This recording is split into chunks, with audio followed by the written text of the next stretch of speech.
Who can see your profile photo or video on the Telegram app? To be continued after break, please keep watching.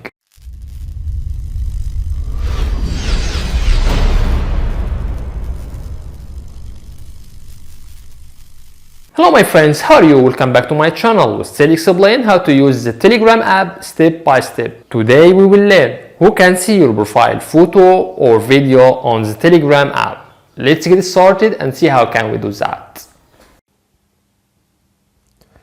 At first, click on the Telegram app icon.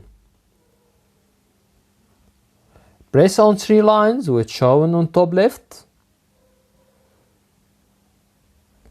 Click on Settings. Scroll down till we get Privacy and Security.